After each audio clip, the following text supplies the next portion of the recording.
we're Bella and the Bear.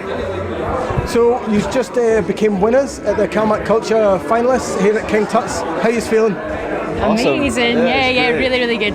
Really smashing into a smashing night. It was brilliant. How did you find the crowd and performing? Incredible, like for us, like just playing here tonight was winning really, and the rest of the bill were absolutely incredible. So to have won a slot at one of the festivals is just the best feeling ever. Yeah, it's insane. And what festival are you picked to play at? We've been chosen to play at Hebridean Celtic Festival, which is up in Stornoway, which we're really super excited about. Yeah. Heard loads of great things, especially from some of the people here tonight. So yeah, really lucky. Have you ever been up north as far as Stornoway? I've never, no, Not before, but I've been to a few festivals up north, but not quite as far as that. Yeah, if there is possible to go any further, but yeah. I'm so excited. For our first festival together, like we're just so lucky. How did you feel the competition was and watching the other singers and the build-up to just going on?